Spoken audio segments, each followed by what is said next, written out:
que estamos grabando. Oh, estamos. Okay. Welcome to Sunday Sobras. Sunday Sobras. Domingo Leftovers. Domingo Leftovers. Right. I think half the reason people tune this in is because they're bored on Wednesday and they need to laugh at their little cubicle. A little bit.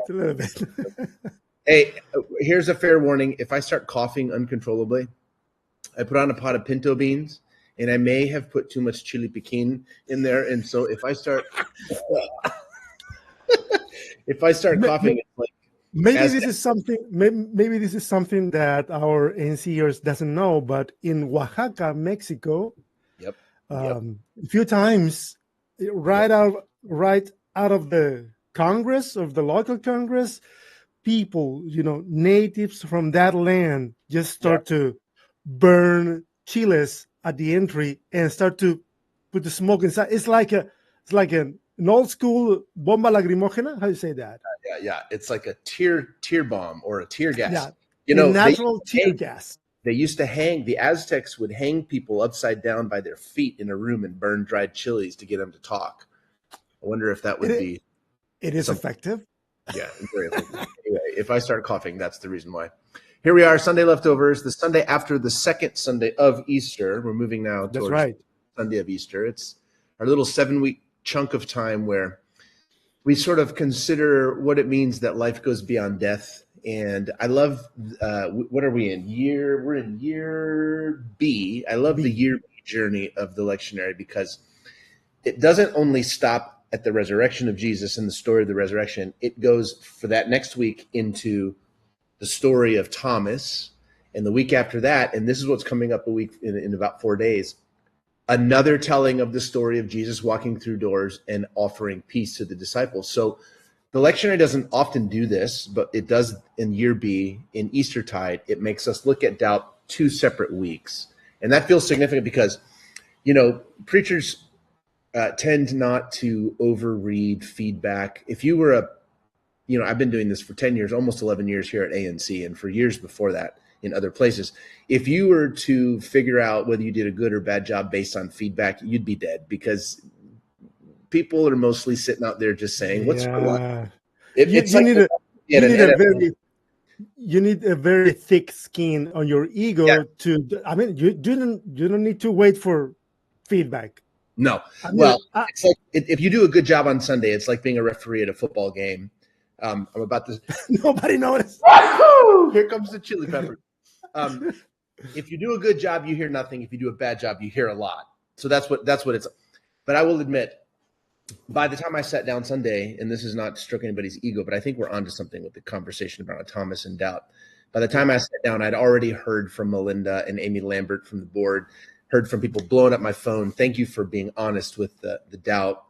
And thank you for being honest with some of those personal stories that I told around my own early skepticism. And I told this, if you didn't catch the sermon, you should go back and catch it. But Jamie and Kona Estes and I were having a conversation at radio earlier in the week. So about a week ago now. And she just said, when did you begin to doubt? When did you begin to deconstruct? And dude, I think the truth is, I need to give back my credential, right? My card that says I'm a post-evangelical who has now deconstructed my faith. I'm not sure I ever bought it. The truth is I never bought it, Caesar. I didn't believe it. Right. It never made a lot of sense to me in so many ways. And so one of my new realities is just that Christianity is actually a wonderful base from which to do good ecumenical mystical work in the sense of union theology, the kind of theology that would say these are the things we share as human beings across all domains, across all cultures. That's the kind of Christianity that I love. Stan likes to say that he's not a Christian mystic. He's a mystic. How does he do it? He's a mystic first who chooses to be Christian, but he's a convergence union thinker anyway, and he would do that no matter what ideology he was based in. And I feel the same. So Christianity is actually a good place from which to do good skeptical work.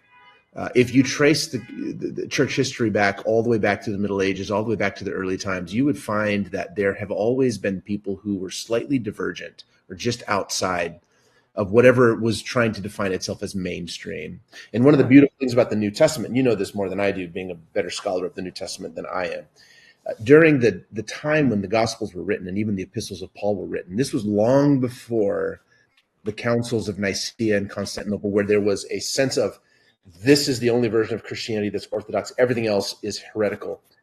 While the Gospels were being written, that was the time when there was still a kind of open approach as to what are we going to make of the teachings of this rabbi? What are we going to do with it? All of our guiding teachings. I hate to admit this to you, fundamentalists out there that are not listening because they never do. All of the teachings that come to us in the New Testament are going to run counter or cross-grain to any version of fundamentalism, because this was pre-fundamentalist. There was a variety of voices. The reason the lectionary says, read John and then read Luke on the same story is because a diversity of perspectives was what was valued. And I'll be darned if in 2023, I'm not actually trying to do the very same thing. And so all that to say, in a roundabout way, I heard from a lot of people this Sunday that in the last couple of days that they just appreciate a place where they can come and doubt and be skeptical and wonder. I think that's what good spiritual community is. To me, spiritual community has never been about certainties or the answers. I was part of that for most of my life, and it never resonated. And so just quickly here, as we skip from the story of John to the story of Luke, Luke's memory is a little different. He teases out a couple of different details. And also remember, Luke writes a sequel. He writes the book of Acts. So he's not trying to get everything said in the retelling of the teaching of Jesus. Yeah. This is his part A. He's going to go on to write part B. And I wonder if in the writing of the Gospel of Luke, he probably already knew that he was going to go on to write additional things. So Luke's going to be a little different. We're going to talk about this coming Sunday, and this is what I get to do immediately following this video. I get to make sure my beans aren't going to burn over there on the stove. I got to think about a cornbread to throw together because my sister's coming. This is how we eat in the mountains where we grew up. Beans and cornbread, that's your full meal. Before I turn to the sermon for next week, I got to look at the beans, and then I got to think about why does Luke tell the story of Jesus coming among the 12 or among those who were gathered behind closed doors, and he says, hey, peace be with you. It's all going to be fine. Give me some fish. I'll eat some fish so you can see that this is me. Right? So let's do this. What do you make of that passage, Caesar, where Jesus literally proves to his friends that it's actually him by eating fish? What do you think about that? Putting you on the spot. Should I say what I think for real? Tell me what you think for reals. For real. Well, for real, I think the Gospels, they're trying to make a case for a few generations later, in order to increase faith in those generations. It's like when you were talking about Thomas, maybe you and other people realize that one of the things that Jesus said to Thomas is, because you already, how do you say it in English? Believe. Because you see, you believe. Blessed are those who didn't see and they believe. Believe. Yep. If you go to all the Gospels, there's no a single person who believe without see. Nobody, not a single soul in the four Gospels. So why is telling that to Thomas? Yeah, because that is for the generation that corpus of tradition will be read. That people at the end of the first century, they didn't see, yet they believed. So they're trying to create a case for the people. This experience is real. Yeah. It's real. He was among us. He ate fish with us. Yeah. He was just like you and me, but now he's in a different plane of existence. Yeah. Well, I think I think that what's interesting to explore now, because of course what we're trying to figure out is not what happened. We're trying to figure out, how do we live now? That's what we're trying to figure out. That's how do we live in 2023 in Chile and in Austin, Texas? How do we live in the full knowledge that the body of Jesus was beaten and broken and buried, and then it came back and it ate fish. To me, the more important question, and this is where I want to begin to explore, what is possible for us now as physical bodies in the world, now that we know what we know, now that we've seen what we've seen in the life of Jesus? What's possible for us now? If this doesn't change everything we think about how sacred the body is, then I'm not sure what will. I almost see early versions of Eucharistic theology, which of course doesn't really appear in Luke until Acts, and it doesn't appear really until Paul, and really Eucharistic theology comes along in the 3rd and 4th century. But I almost see the beginning in the road to Emmaus, which is also in Luke, not in John. And those disciples turn around. Cleopas is one of those disciples. He turns around and he goes back to Jerusalem and he discovers, oh my God, he also appeared to Peter. So there's apparitions going on. That happens at a meal as well. There's something sacred about eating where understanding catches up to the sacredness of the body that I don't know. I'm not going to do it justice in a week. Right. But there's something interesting there. There's something undeniable there about the sacred nature of our bodies, because Jesus, seeing the fear on his friends, approaches them beyond closed doors and says, watch me eat. This is me. This is me now. Okay. This is me now. I still eat fish. Now, of course, I would have picked a center tenderloin cooked at 550 degrees on a grill. You can keep the fish. I'll take the red meat, being a Texan. Sorry if that offends you if you're vegan or pescatarian, but I wouldn't have opted for fish. No bronzino on my, or no walleye on my wish list. But the point is, somehow this brings them peace to know that the body they loved disappeared, was brutalized, was hung out on a cross in public, but the body comes back. What does that mean for us now? What does it mean? How do we live now with our bodies?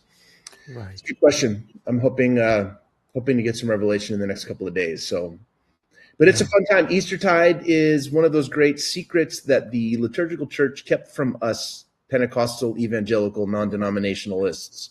We didn't know anything about this. We thought, you put your little pink clip-on tie on and you eat randomly a lamb cake covered in white coconut. That's what they do here in the Midwest anyway for Easter. We do these things and we think Easter's behind us. We're off to the next preaching series. And the reality is I'm grateful for 7 weeks. Take our time with it. Yeah. Rituals. Rituals are very, very important. Mm-hmm. I think there's something in the book. What's the name of this book? El Principito. Do you know the name in English? Whatever. It's a book. And there's a fox that is talking to the little prince. And he said, something like, don't come whatever you want. Just tell me when exactly at what time are you coming to visit me? Yeah. If you said I will come at 4, that means when it's 3 o'clock, I will become excited and I will become anticipating, the time of your arrival. And when the 4 is o'clock right now, I will experience, complete happiness. So let me know. So, and he said at the end, because rituals are important.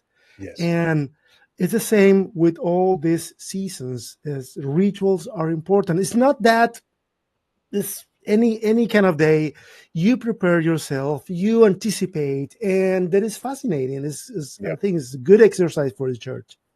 It is a good exercise, and it's fun to discover all of these hidden values that we brought our own strengths to faith. But it's fun to get here when the whole family reunion is in session and all the cousins are here, because I deeply value the seasons of the church calendar. I really do. So thoughts are now turning for us creatively now, are beginning to shape we're beginning to think about the summer, where we go next, but not until we fully sat with this exploratory question. What does it mean that Christ went through death and came back to life as a body? What does that mean for us? What then is available to us now?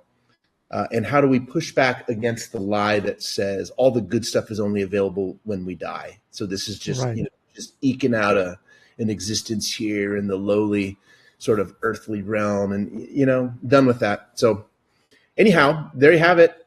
from Austin, Texas, Austin New Church. Good to see your face, Cesar. Hope you guys are well. Good to see you too, Jason. I love you, man. I hope you're having a great time with your sister over there. It's going to be great. Let's do a random fist bump. Ready? 1, 2, 3. Oh my goodness, this is so lame.